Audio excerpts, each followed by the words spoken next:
En la iglesia para predicar la palabra del Señor. Sea cada uno de ustedes bienvenidos, los que estamos aquí presentes, y también sea cada uno de los que nos están mirando a través de pues de las redes sociales. Pues también sea cada uno de ustedes bendecido, amén. Sea cada uno de ustedes bendecidos. Gracias por tomarse un tiempo y escuchar la palabra del Señor. Quiero decirles que pues que su vida va a ser bendecida, amén, porque cuando uno escucha la palabra del Señor, uno sale bendecido, no hay vuelta de hoja. Ok, en esta tarde ya vamos a ver el título de la predicación que se titula: tanto en los buenos como en los malos tiempos hay propósitos de parte de Dios para nuestra vida. Yo sé que está un poco largo el título, pero pues quise ponerlo así para que se entendiera de lo que voy a predicar en esta hora. Tanto en los buenos como en los malos tiempos hay propósitos de parte de Dios para nuestra vida, amén. Vamos a abrir nuestras Biblias en el libro de Eclesiastés, capítulo 7, versículo 14. Eclesiastés, capítulo 7, versículo 14, dice la bendita palabra de esta manera: en el nombre del Padre, del Hijo y del Espíritu Santo. Dice: en el día del bien, goza del bien, y en el día de la adversidad, considera, Dios hizo tanto lo uno como lo otro, a fin de que el hombre nada halle después de él. Bueno, vamos a orar, amén. Vamos a orar, vamos a pedirle al Señor que Él fluya, que Él obre, amén.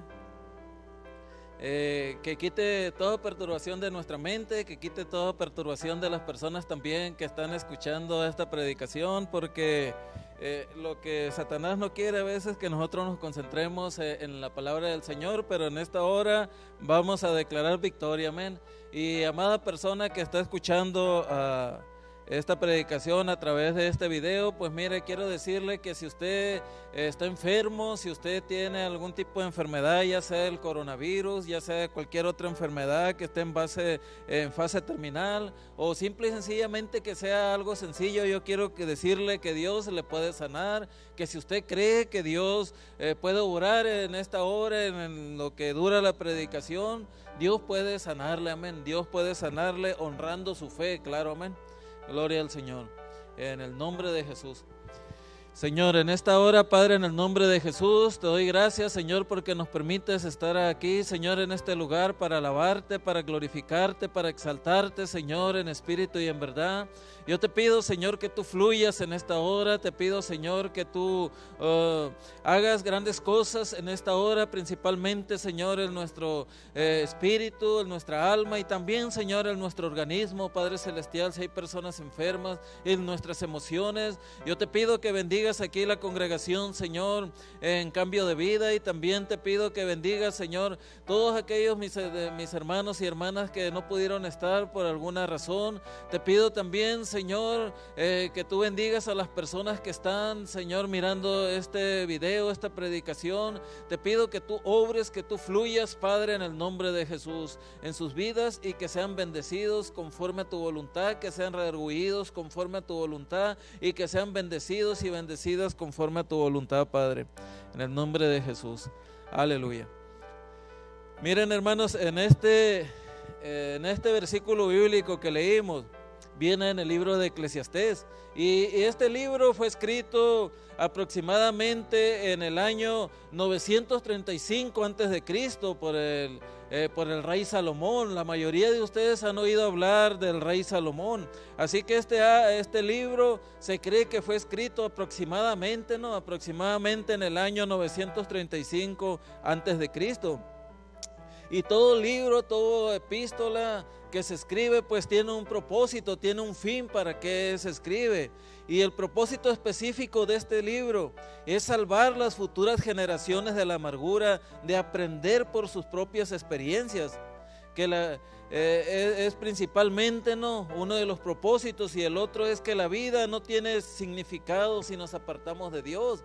Pero lamentablemente muchas personas o nosotros, mejor dicho, nosotros siempre queremos experimentar en cabeza ajena, no queremos experimentar en cabeza ajena, queremos experimentar por nuestros propios medios, amén, por nuestras propias experiencias, porque uno como padre a veces le dice a los hijos o a muchachos más jóvenes, mira, no hagas esto porque yo hice esto y sufrí estas consecuencias.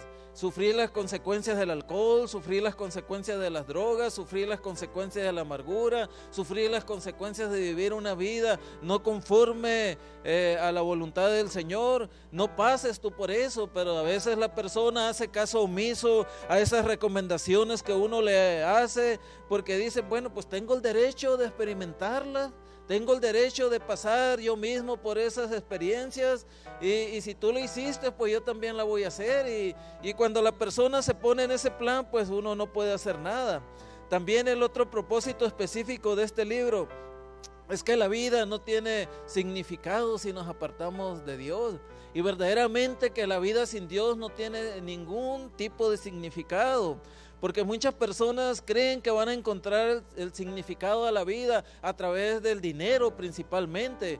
¿Por qué? Porque ellos dicen el dinero, pues el dinero me va a proveer todo. El dinero me va a proveer pues una buena casa, el dinero me va a proveer un buen estatus social, el dinero me va a proveer inclusive hasta cierto punto hasta salud, porque puedo ir con los mejores médicos. Pero nosotros nos hemos dado cuenta en este tiempo pandémico que inclusive se han muerto hasta personas que son millonarias, que tienen mucho dinero. Y nos hemos dado cuenta también a través de la historia del tiempo que muchas personas que han sido millonarias, que fueron millonarias, pues han terminado suicidándose. Y también otras en el hecho de muerte han confesado que han sido las personas más miserables de este mundo. Y uno dice, pero ¿cómo es posible? O muchas personas se preguntan, ¿cómo puede ser posible si esta persona que lo tenía todo? Cuando vemos ahí a los artistas que se suicidan, mucha gente se pregunta si esta persona lo tenía todo.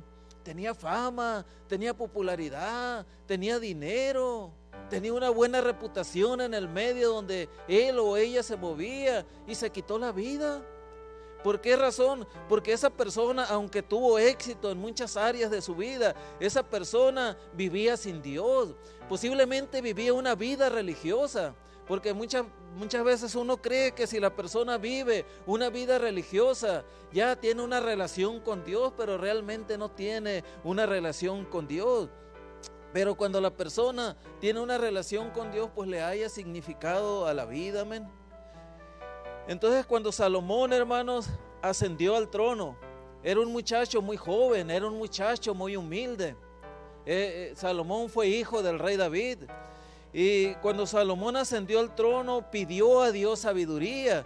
Dice la Biblia en el libro de Segunda de Crónicas, capítulo 1, versículos 7 al 12, dice de esta manera: y aquella noche apareció Dios a Salomón y le dijo, pídeme lo que quieras que yo te dé.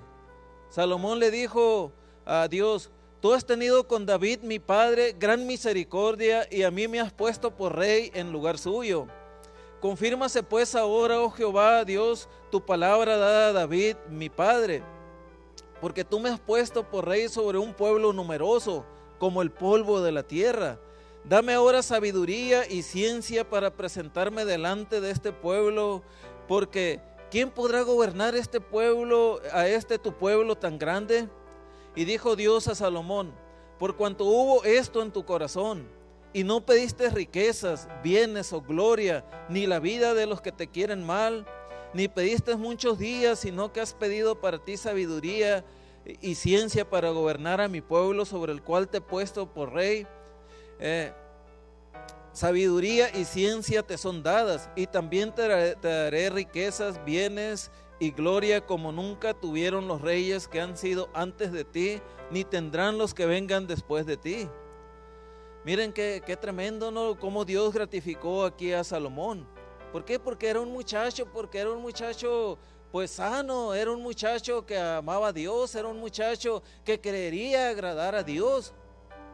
Como su padre cuando era muchacho y fue llamado por Dios. Salomón, hermanos, llegó a ser el hombre más sabio del mundo. Según las Escrituras, después de nuestro Señor Jesucristo, Salomón llegó a ser el hombre más sabio del mundo. Salomón estudió, Salomón enseñó, Salomón juzgó y escribió. Pues aquí vemos los libros que él escribió.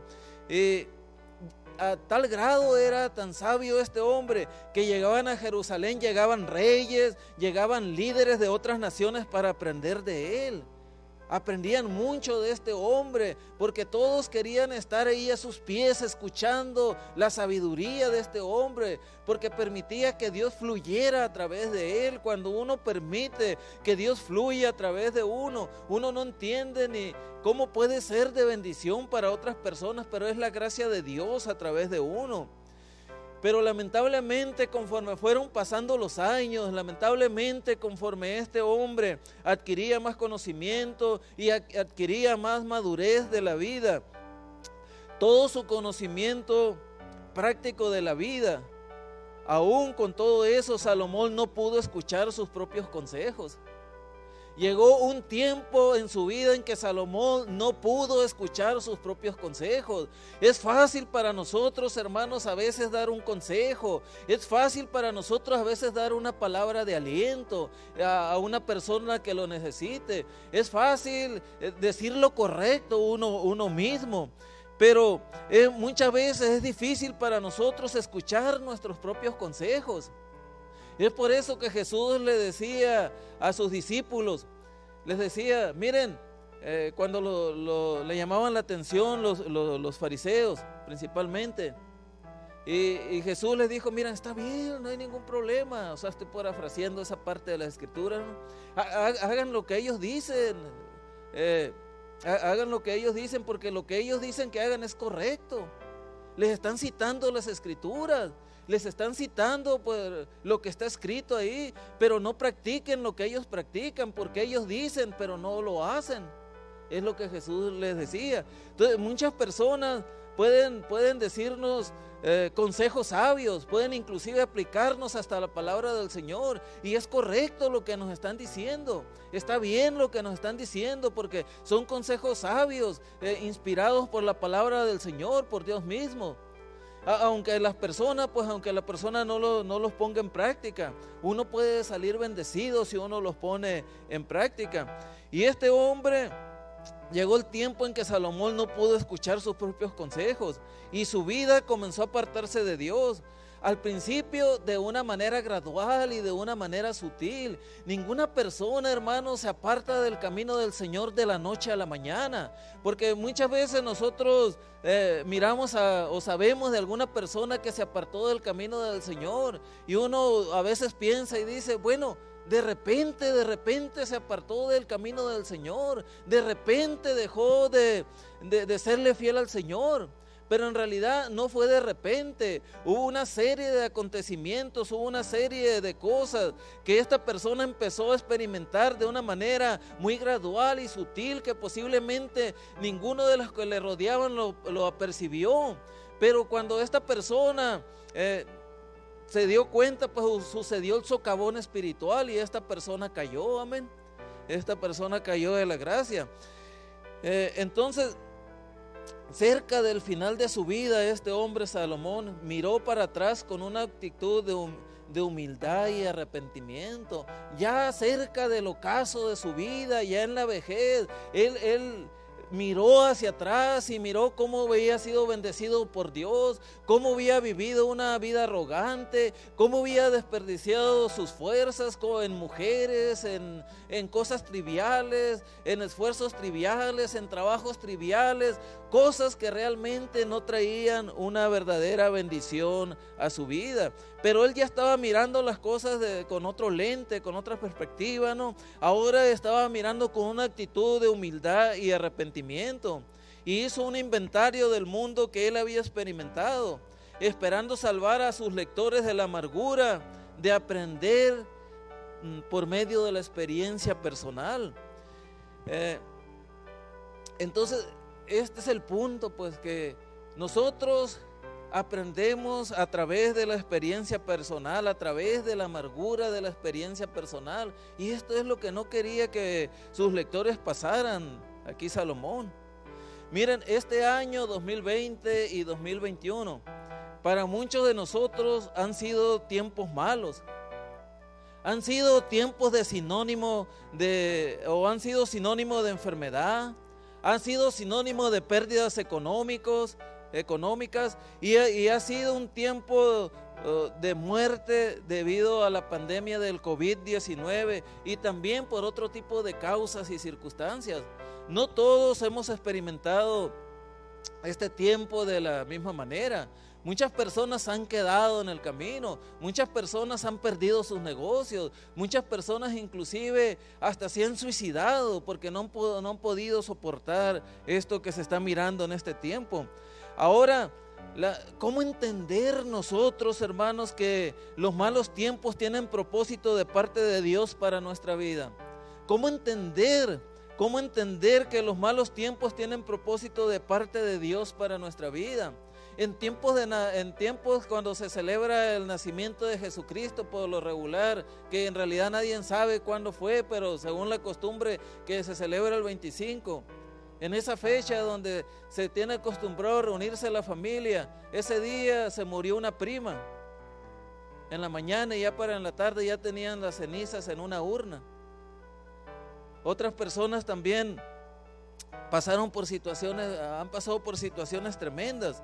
Entonces, ¿cómo entender que los malos tiempos tienen propósitos de parte de Dios para nuestra vida? Miren, en los tiempos de prosperidad nos encanta quedarnos con la gloria de Dios, ¿no? A mí me llama la atención cómo hacemos alardes cuando hay prosperidad de parte de Dios. Por ejemplo, damos gracias a Dios por las múltiples bendiciones que vienen a nuestra vida. Y no está nada de malo hacer eso. No tiene nada de malo agradecerle al Señor por las bendiciones que Él nos da a nuestra vida. Y qué bueno, porque uno es una persona agradecida. Hay personas que reciben las bendiciones de parte de Dios y nunca se preocupan por darle gracias a Dios ni expresar públicamente su agradecimiento. Entonces no tiene nada de malo de eso, que en los tiempos de prosperidad nos encante darle gracias a Dios.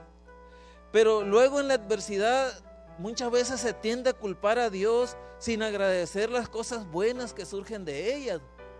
En la adversidad es muy difícil, hermanos, que nosotros agradezcamos al Señor por las cosas buenas que pueden surgir de la adversidad.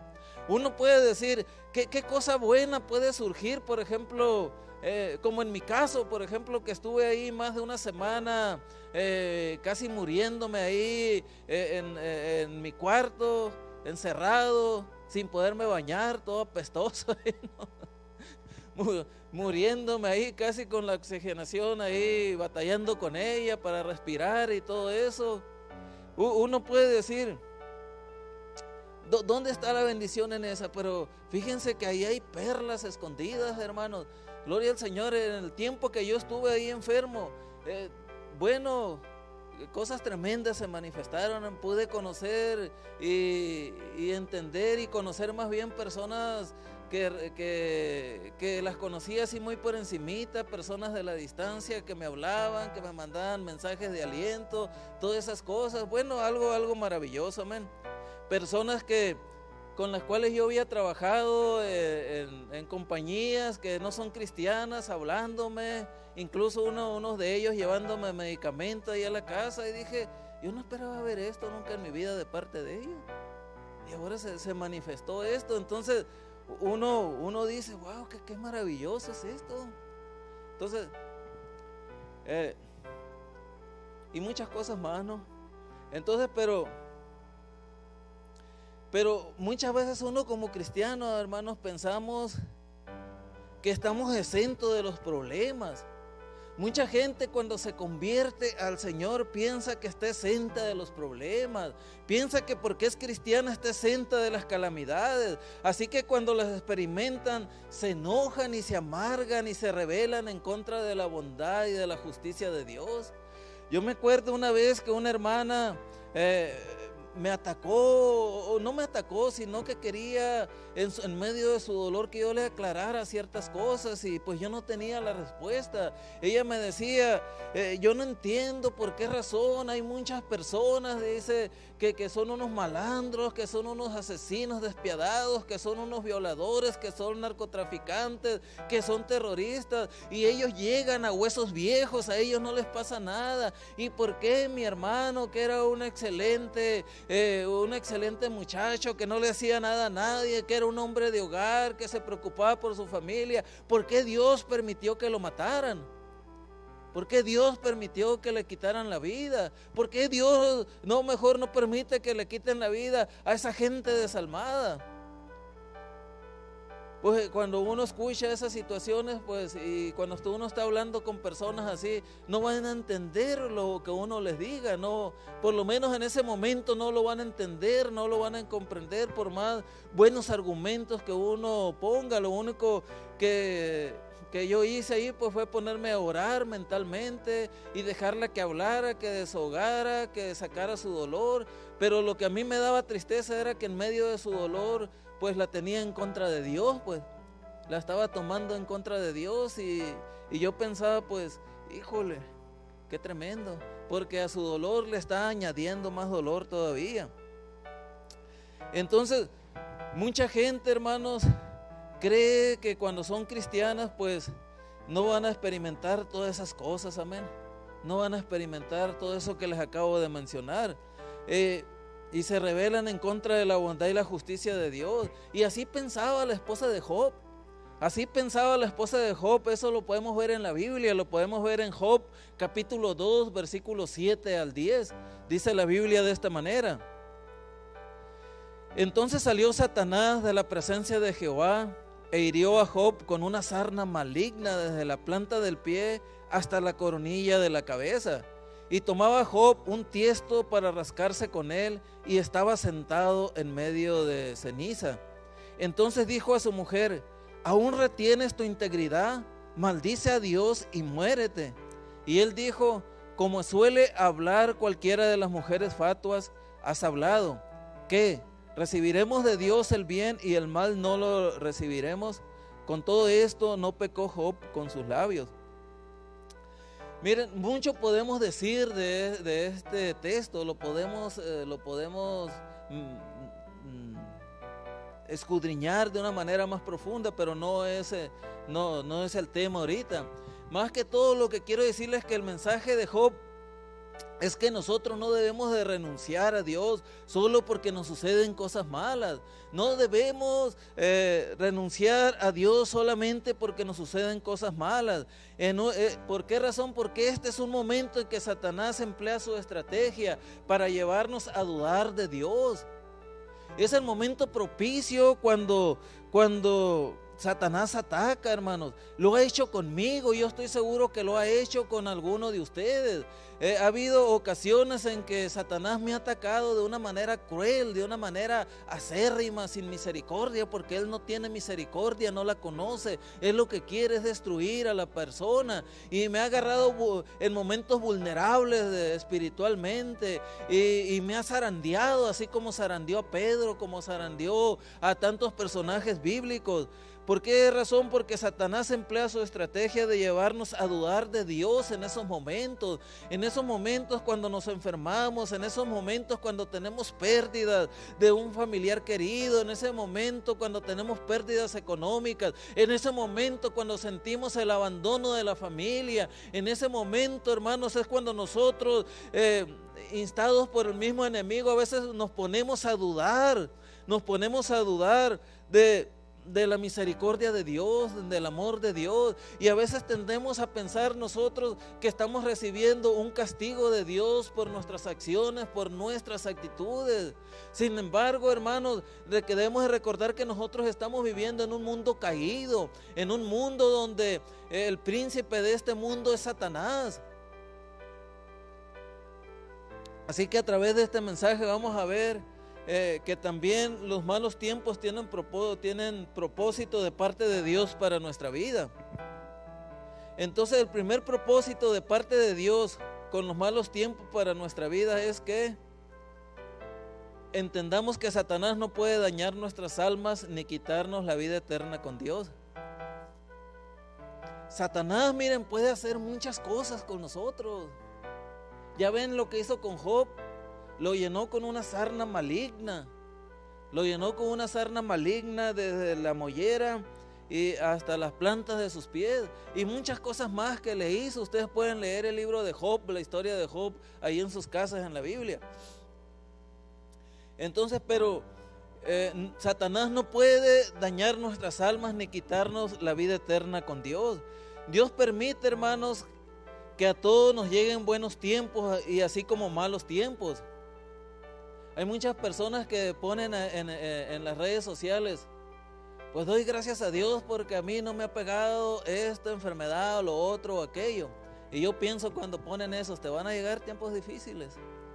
Te van a llegar tiempos difíciles, tal vez no ahorita, tal vez no en este tiempo, pero te van a llegar y cuando te lleguen, quién sabe cómo vayas a reaccionar.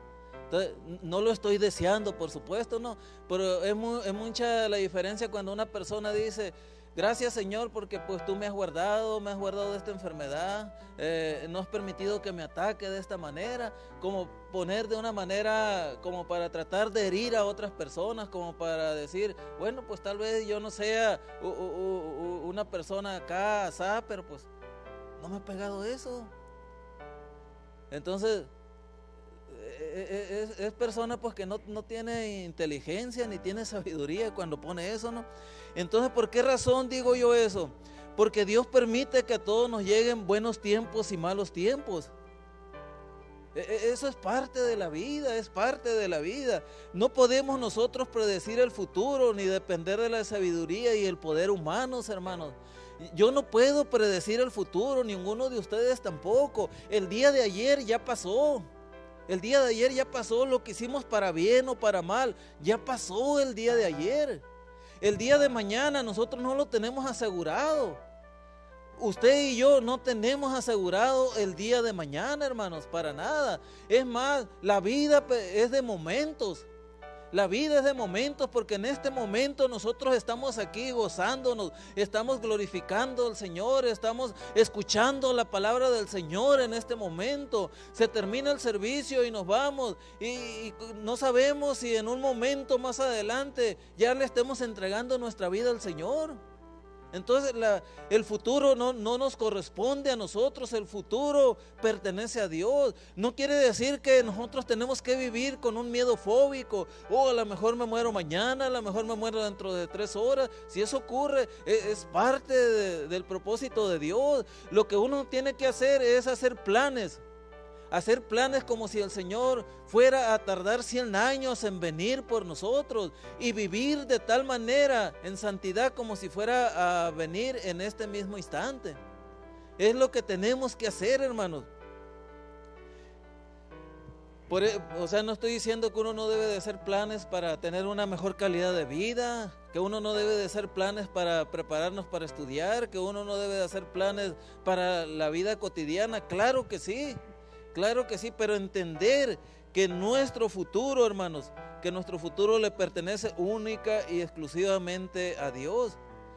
Yo veo como muchas personas hacen planes y dejan fuera a Dios.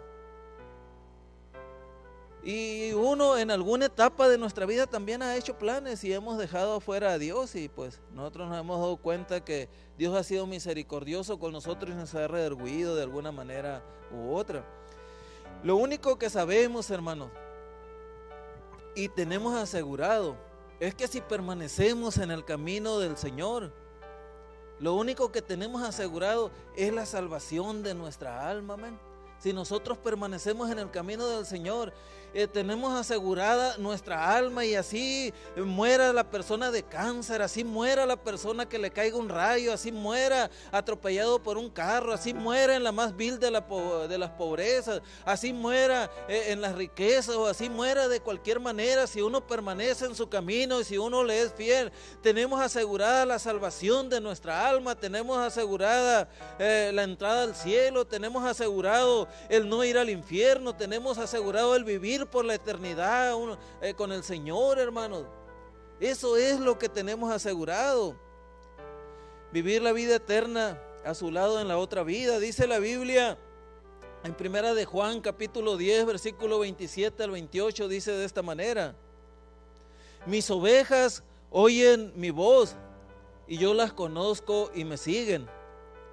Y yo les doy vida eterna, y no perecerán jamás, ni nadie las arrebatará de mi mano. Miren esta promesa tan hermosa que viene en el versículo 28 del capítulo 10 de San Juan.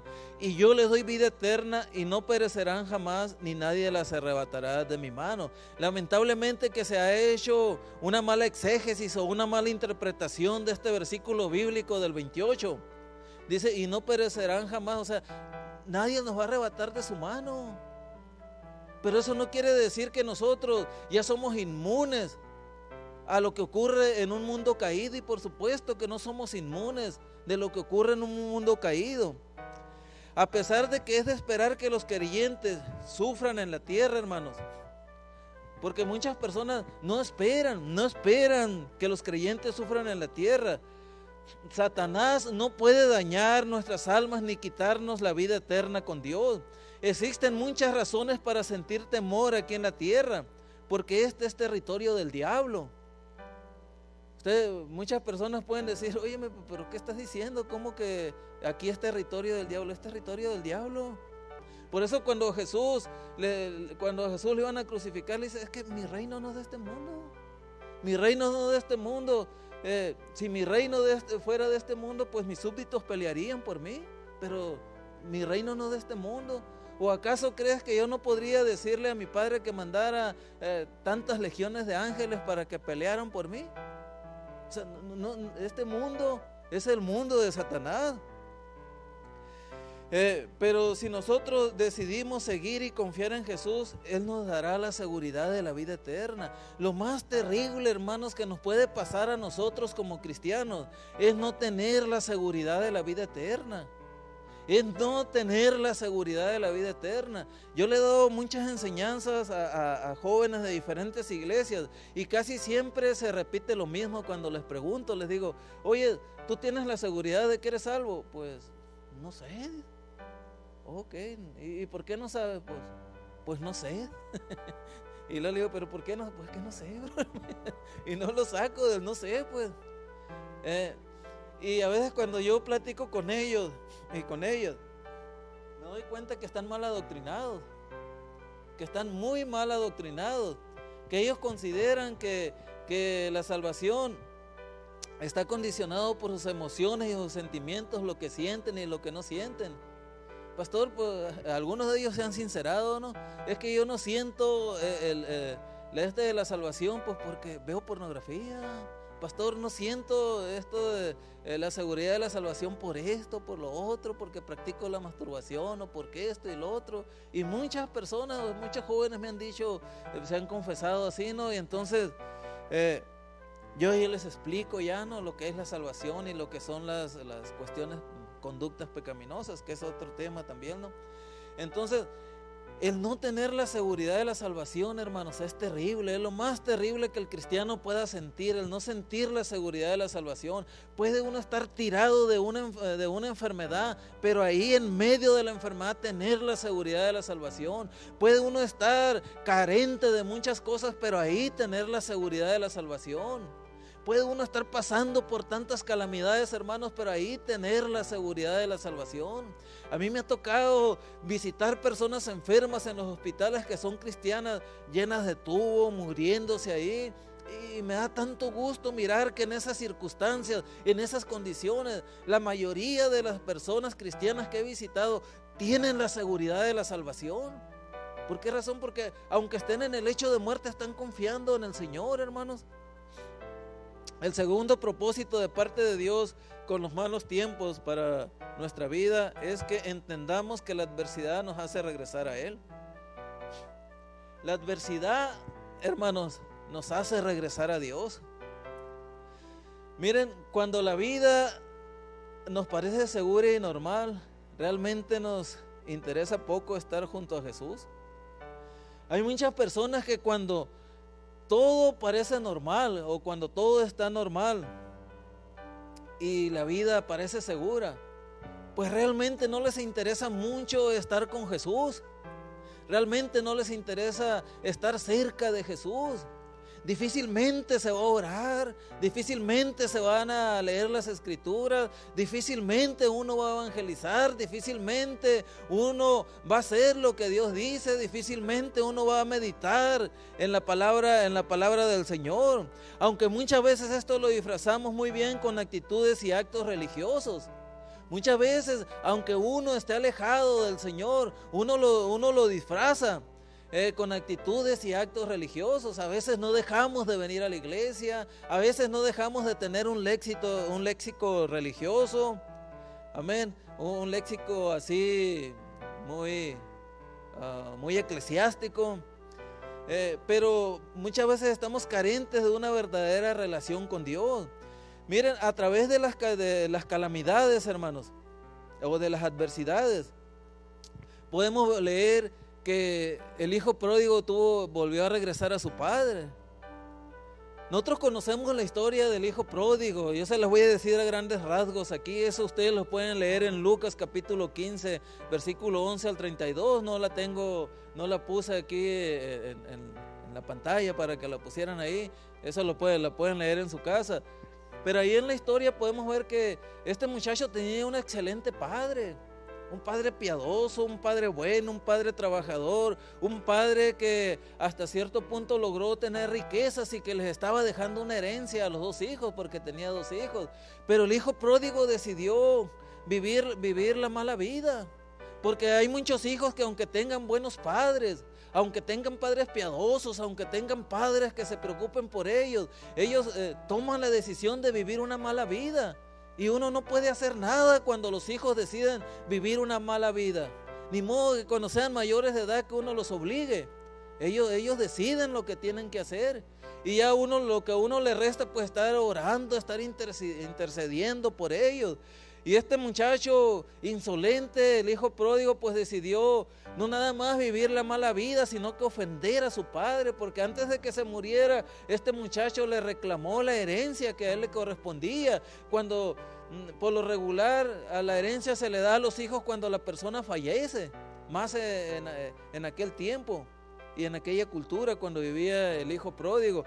Sin embargo, el padre se los dio, le dio el dinero. Y este muchacho se fue y vivió la mala vida, pues lo que hace la gente con dinero que no tiene principios y valores. ¿Qué es lo que hace cuando una persona no tiene principios ni valores y luego tiene vicios?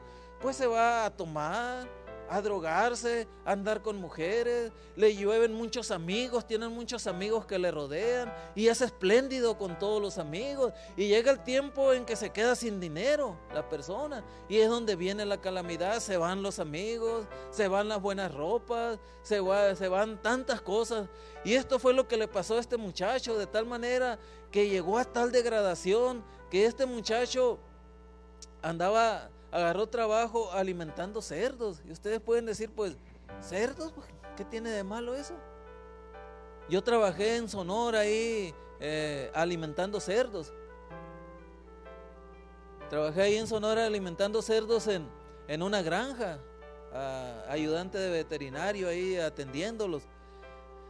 Y pues me hacía un trabajo normal, pero en esta cultura y en aquel entonces para un judío era una aberración esto.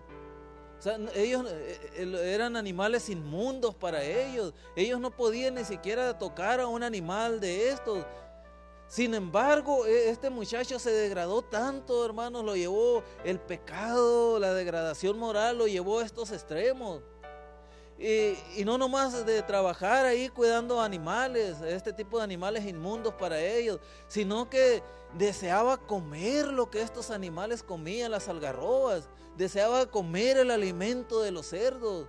¿Por qué? Porque posiblemente no con lo que le pagaban no alcanzaba a comer lo suficiente, o posiblemente lo poquito que ganaba lo utilizaba en los vicios, porque muchas personas cuando están enviciadas y agarran poquito dinero, en vez de comprarse un pan o una soda o una torta, prefieren comprarse mejor cigarrillos que comprar cerveza o comprar cristal o comprar otro tipo de droga y quedarse sin comer.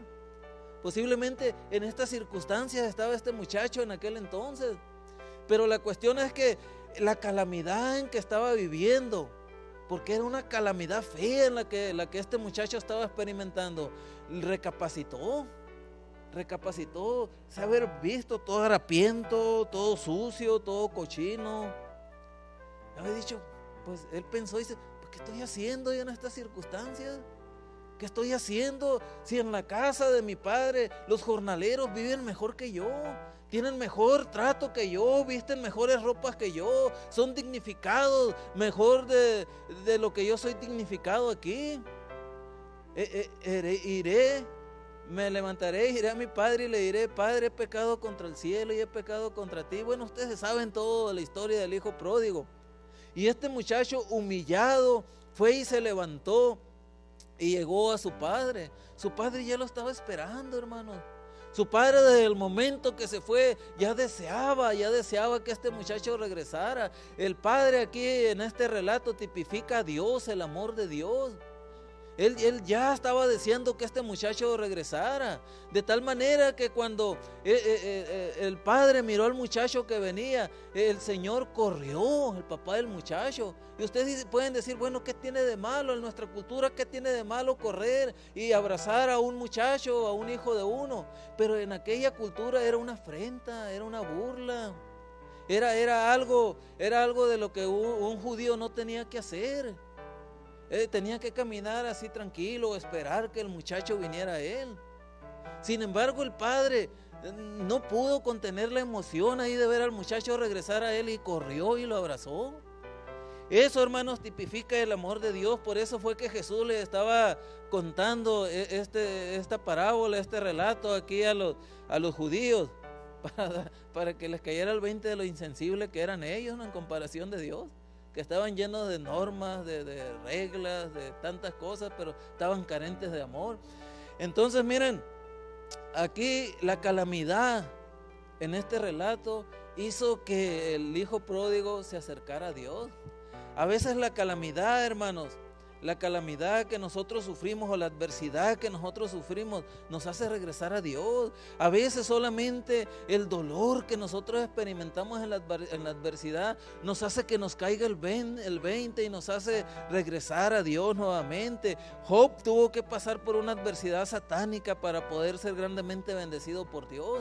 Porque aunque Job echó la culpa directamente a Dios, o creyó él que era Dios quien directamente lo había dañado, fue Satanás. Fue Satanás, claro, Dios lo permitió, ¿no? Pero fue Satanás el que le puso esta sarna a Job. A veces, hermanos, nosotros creemos que vamos a quedar en la adversidad, que ahí es todo lo que vamos a experimentar, la adversidad. Pero nosotros tenemos que aguantar la adversidad, porque después de la adversidad nosotros vamos a ser bendecidos por Dios en todas las áreas y aspectos de nuestra vida.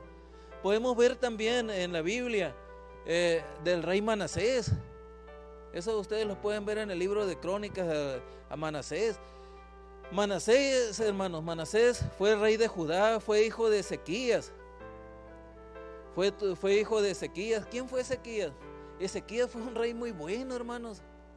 Fue un rey muy bueno, que este rey fue conforme a la voluntad de Dios, quitó toda la idolatría del pueblo de Israel, quitó toda la hechicería, estableció tantas cosas, amén. Aún inclusive la serpiente de bronce que hizo Moisés y la gente se estaba idolatrando con ella, este hombre la hizo pedazos, la hizo trizas para que el pueblo no se idolatrara con la serpiente de bronce. Entonces hizo tantas cosas buenas Ezequías en el pueblo de Judá. Muchas cosas buenas. Fue un rey tremendamente sometido al Señor, pero tuvo hijos. Y uno de ellos se llamó Manasés. Y este hombre fue todo lo contrario a su padre cuando fue puesto por rey.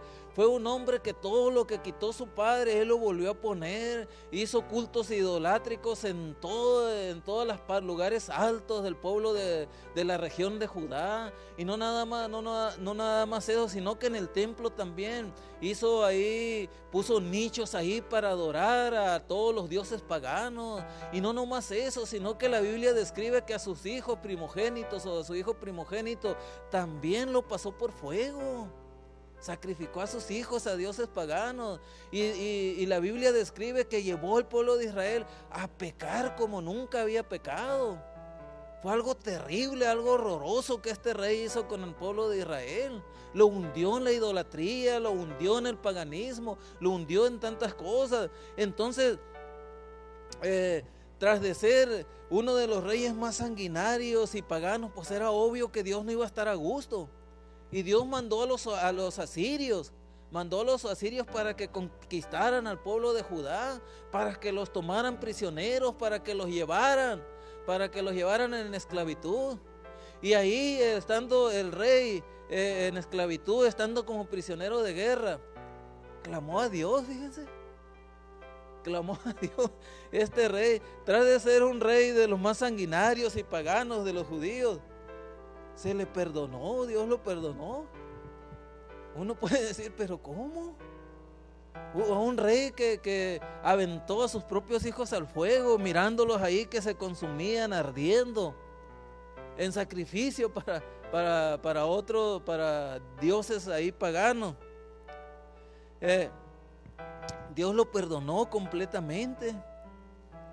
Dios lo perdonó completamente, y no nada más eso, sino que también cuando murió fue enterrado en la ciudad de David, en el panteón real, donde solamente se enterraban a los reyes fieles. Ahí fue enterrado este hombre. Pero se vieron frutos dignos de arrepentimiento de este hombre, es obvio, ¿no? Ya cuando regresó, él quitó todo de nuevo, volvió a poner todo como su padre lo tenía en un principio. Hizo todo lo posible por hacer la voluntad de Dios después de que ocasionó tanto daño. Y él se humilló verdaderamente ante Dios, se arrepintió verdaderamente ante Dios. Lamentablemente el pueblo, la mayoría del pueblo no se sometió a Dios, sino que siguió sacrificando en lugares altos. Él mismo había cosechado lo que había sembrado ahí. Él después estaba sufriendo con la idolatría del pueblo que él mismo lo llevó. Pero el punto es aquí, hermanos, que Manasés tuvo que vivir la adversidad para regresar a Dios. Tuvo que experimentar la adversidad para pedirle perdón a Dios, para arrepentirse. A veces la adversidad también hace que las personas regresen a Dios. Muchos cristianos me han dicho, oye, pastor, ora por mi hijo, hombre, para que salga de la cárcel. A lo mejor le dan 2-3 años, le dan 10 años de cárcel. Y yo ora por mi hijo para que no lo deporten, hombre. A ver, ¿y cómo está la vida de tu hijo? No, pues es drogadicto, borracho, esto y lo otro. Déjalo ahí, hombre, déjalo.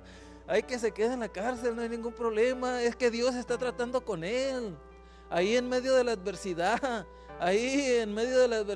o posiblemente allá en su país de origen, él va a agarrar el rollo, él va a entender. Quizás sea la única manera, el único medio que Dios esté usando para que este muchacho venga a las plantas del Señor. Y a mí me catalogan como insensible, pues me han catalogado como insensible, pero pues sí, no, uno a veces también es demasiado reacio en decir las verdades de Dios, ¿no? Pero es que Dios trabaja de diferentes maneras. Y claro, no, claro que uno ora, Señor, pues mira, si es tu voluntad que ese muchacho pues salga de la cárcel, pues que salga, Señor. Pero lo principal es que si tú tienes un plan y un propósito con él ahí en la cárcel, pues cámbialo, sálvalo, porque lo principal para él o para ella es la salvación de su alma. Pero mucha gente no entiende eso. Miren, no es necesario, hermanos, que experimentemos la adversidad para regresar a Dios. Si la adversidad viene a nuestra vida, es mejor que nos encuentre a nosotros bien puestos con el Señor. Porque muchas personas pueden decir, bueno, es que yo estoy bien con el Señor, a lo mejor la adversidad no viene a mi vida, pero es que la adversidad viene también con aquellos que están bien en el camino del Señor. La adversidad viene también con aquellos que están bien puestos en el Señor. Ahorita que estamos platicando, ¿acaso no es adversidad que venga una persona como el apóstol Pablo, que dice la tradición que le cortaron la cabeza? A un gran hombre de Dios que escribió tantas epístolas. ¿Acaso no es adversidad, por ejemplo, como dice la tradición ahí, que a Pablo lo crucificaron boca abajo? ¿Acaso no es adversidad, hermanos, que a nuestro Señor Jesucristo lo hayan crucificado ahí, lo hayan desnudado, lo hayan escupido, lo hayan azotado, le hayan puesto una corona de espinas? ¿Acaso eso es algo de gozo? Por supuesto que no, es una calamidad, es una adversidad eso que nuestro Señor Jesucristo pasó y era el menos indicado para sufrir todo eso. Ahora continuamos nosotros. Entonces por eso les digo que si la calamidad llega a venir en algún momento en nuestra vida, es mejor que nos encuentre bien afianzados de la mano de Dios, y así con la ayuda de Dios venceremos sin salir tan dañados en todas las áreas de nuestra vida, porque cuando la adversidad llega a venir a nuestra vida y no estamos agarrados de la mano de Dios, vamos a salir muy lastimados emocionalmente, vamos a salir muy lastimados no nomás emocionalmente, sino en todas las áreas de nuestra vida.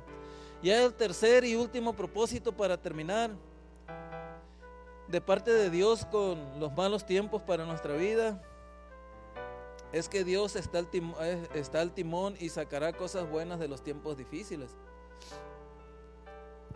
Cuando la vida, hermanos, parezca incierta, incontrolable, pues no nos debemos desesperar. Las tribulaciones del cristiano, Dios las convierte en bendiciones. Ustedes pueden decir, ¿cómo?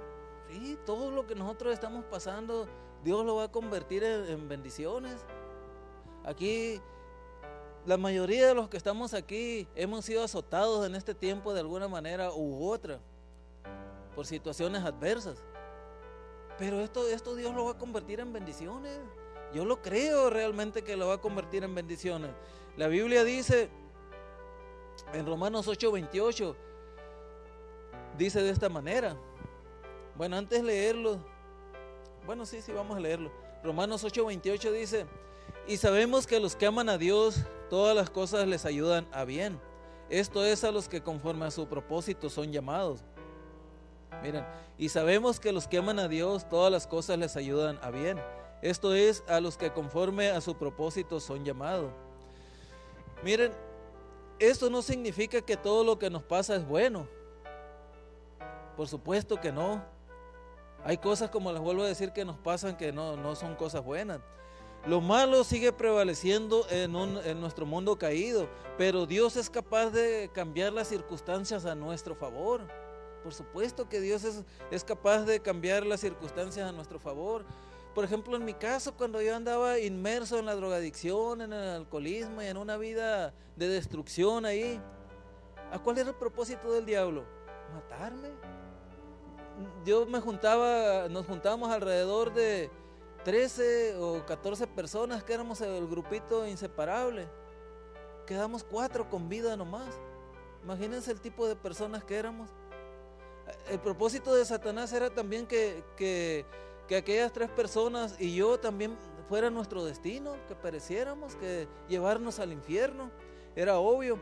Sin embargo, en medio de todo eso, pues Dios cambió mi adversidad, o sea, en medio de esa adversidad, en medio de todas esas cosas malas, pues gracias a Dios que hubo personas que me hablaron y vine a las plantas de Jesucristo, hermanos, y aquí estoy. Entonces, pero también yo estoy consciente que tengo que tener bien presente que Dios no está ocupado en hacernos felices. Muchas personas creen que Dios está ocupado en hacerme a mí feliz y en hacerlo a ustedes felices y en hacerlos felices también, personas que están escuchando. Dios está ocupado, hermanos, en que se cumplan sus propósitos. En eso Dios está ocupado, en que se cumplan sus propósitos. Pero cuando nosotros nos alineamos con Dios para llevar a cabo su voluntad, es cuando somos realmente felices. Mucha gente dice, no, pues yo quisiera que Dios me hiciera feliz. Bueno, ¿y qué necesitas tú para ser feliz? Pues necesito el mejor carro del año, necesito la casa más bonita, necesito tener mucho dinero, necesito tener reputación, necesito tener esto. ¿Y los propósitos de Dios? Pues yo no sé, yo lo que quiero es ser feliz. Y esa persona Dios le puede dar el carro del año, le puede dar la mejor casa de ahí del lugar, del área donde vive, le puede dar mucho dinero, le puede dar esto, le puede dar lo otro. Sin embargo, no va a vivir una verdadera felicidad, porque la felicidad va a estar condicionada en lo que tiene. Y cuando uno tiene una cosa, llega el tiempo en que uno ya no está satisfecho con eso. Uno no está satisfecho con el carro que tiene, uno quisiera un mejor carro. Uno no está satisfecho con la casa que tiene, uno quisiera tener una mejor casa. Uno no está satisfecho con lo que gana en el trabajo, quisiera ganar más dinero. hay mucha insatisfacción en uno. Entonces, si la felicidad, hermanos, si la felicidad en la persona estriba en lo que tiene, pues realmente nunca va a ser feliz. Entonces mucha gente cree que Dios está para hacer feliz a la persona. Es por eso que muchos en la doctrina de la prosperidad, muchos han aprovechado de eso. Pues aquí mis feligreses quieren ser felices, pues yo les predico la doctrina de la prosperidad para que sean felices. Les voy a decir que Dios los va a bendecir con muchas cosas, pero que tienen que pues, también que desprenderse de ellos. Y sí, y las personas pues no resienten eso porque pues quieren ser felices y están pagando un precio y dicen, pues yo estoy dando, pues Dios me va a hacer feliz. Sin embargo, pues andan completamente errados porque quieren ser felices con las cosas que tienen, pero no están alineados con la voluntad de Dios para llevar a cabo su voluntad, que es la que realmente nos lo hace a uno feliz, hermanos. Cuando Salomón hizo la oración esta, al principio del mensaje, él no pidió riquezas para él, él no pidió prosperidad para él no pidió la vida de sus enemigos, no pidió venganza, simple y sencillamente pidió sabiduría para hacer la voluntad de Dios. Y Dios le añadió eso. Cuando uno se preocupa principalmente por hacer la voluntad de Dios, Dios le va a añadir a la persona riqueza, Dios le va a añadir a la persona salud, Dios le va a añadir muchas cosas, le va a añadir. Pero no es que esta persona las ande buscando, esta persona anda buscando hacer la voluntad de Dios, sea en la riqueza, sea en la pobreza, sea en la enfermedad o sea en la salud. Anda buscando siempre el deseo de hacer la voluntad de Dios, de cumplir con los propósitos, de alinearse con los propósitos de Dios. Y cuando menos piensa él o ella, las bendiciones de Dios de toda índole están fluyendo en su vida. Pero no quiere decir que Dios, el propósito de Dios sea que uno sea feliz.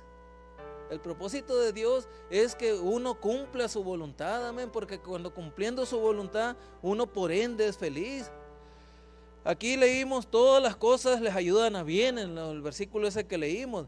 Ahora quiero decirles algo, hermanos, una gran verdad, no puedo pasar por alto esta gran verdad que trae este versículo bíblico. A mucha gente no le gusta escuchar esto, pero es una realidad. Esta promesa no es para todos. Esta promesa no es para todos. Es solo para los que aman a Dios y forman parte de los planes divinos de Dios. Ahí lo dice el mismo versículo. Vuelve a poner otra vez el versículo ese de Romanos 8:28, por favor. Ahí está. Ok, dice, y sabemos que los que aman a Dios, ¿a quiénes? Dice ahí en esa parte del versículo, a los que aman a Dios, todas las cosas les ayudan a bien. Esto es a los que conforme a su propósito son llamados. Ok. La primera parte del versículo dice a los que aman a Dios. Miren, los que aman a Dios forman parte de los planes divinos. Una persona que ama a Dios va a formar parte de los planes divinos de Dios. Amén. Estas personas tienen una nueva perspectiva, una nueva mentalidad en la vida. ¿Por qué razón? Porque aman a Dios, confían en Dios, no en los tesoros de la vida. Estas personas que aman a Dios confían en Dios, no en los tesoros de la vida. Estas personas buscan su seguridad en el cielo, no en la tierra. Estas personas aprenden a aceptar el dolor y la persecución, no lamentándose. ¿Por qué razón? Porque Dios está con ellos y el diablo no puede engañarlos, el diablo no puede separar a una persona así de esta manera. Uno de los primeros padres de la iglesia, y no me estoy refiriendo a padres de la iglesia católica, así les llamaban a las personas que siguieron predicando después de los discípulos.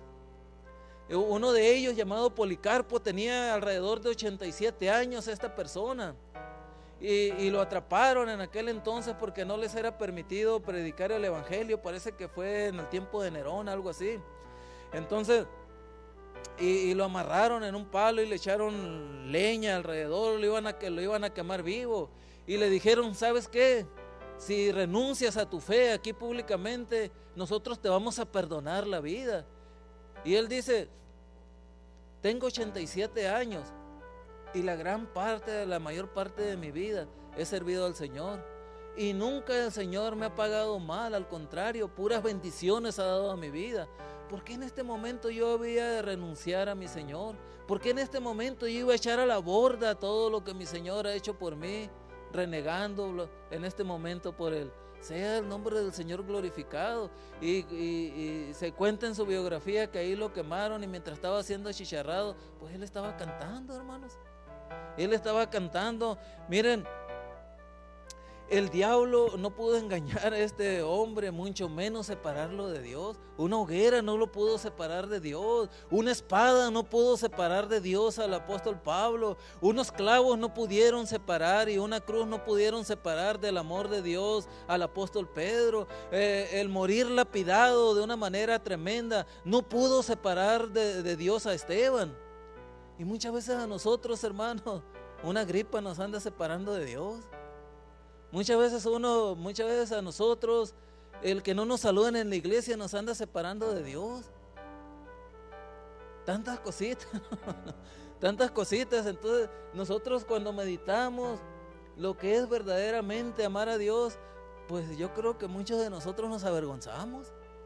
Muchos de nosotros nos avergonzamos y tenemos que decir, pues Señor, perdónanos. Miren, Salomón al final del libro de Eclesiastés hace este análisis retrospectivo, ¿no?, de su vida, de la cual vivió lejos de Dios. Y dice en Eclesiastés 12:13, dice de esta manera: el fin de todo el discurso oído es este.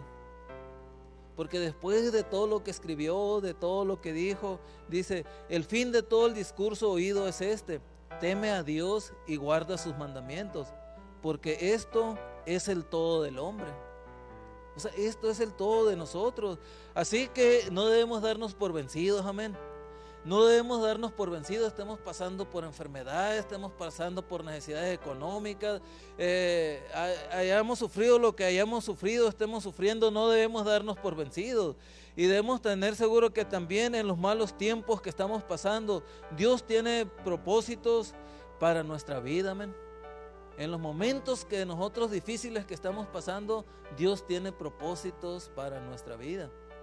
Que aquella persona no está pasando por lo que nosotros estamos pasando, no importa. Así como para esta persona que no está pasando por eso, Dios tiene propósitos de igual manera. Dios tiene propósitos también por nosotros. Así que vamos a ver los propósitos, un resumen ya para terminar. Los propósitos de parte de Dios con los malos tiempos para nuestra vida es que, miramos el primero, entendamos que Satanás no puede dañar nuestras almas ni quitarnos la vida eterna. Pasemos lo que estamos pasando, tenemos que entender que Satanás no puede dañar nuestra alma, puede dañar nuestro cuerpo, puede dañar nuestra economía, puede dañar nuestra salud, puede inclusive atacar a nuestra familia, pero Satanás no puede dañar nuestra alma ni quitarnos la vida eterna con Dios. Tenemos que entender eso, es muy importante. Lo segundo que miramos es que entendamos que la adversidad nos hace regresar a Él. Cuando nosotros tenemos problemas, hermanos, en nuestra vida, ustedes mismos han notado que uno se volca más a la oración, más a la lectura bíblica, más a la meditación. Ok, también tenemos que entender que Dios está al timón y sacará cosas buenas de los tiempos difíciles, amén. Gloria al Señor. Yo no sé si hay alguna persona ahí que nos están mirando a través de internet que está pasando alguna calamidad, pero quiero decirles que este mensaje se trató para levantarle el ánimo, amén, no para deprimirlo. Se trató para levantarnos el ánimo, porque en medio de las situaciones malas que nosotros estemos viviendo, ahí está Dios. Ahí está Dios, y ahí está Dios que nos está levantando. Ahí está Dios que está forjando nuestro carácter. Estamos pasando por el fuego, sí es cierto, pero el oro tiene que pasar por el fuego para que toda escoria sea quitada de él y sea un oro limpio, un oro puro, un oro que tenga mucho valor. Así que vamos a ponernos de pie y vamos a orar en esta hora.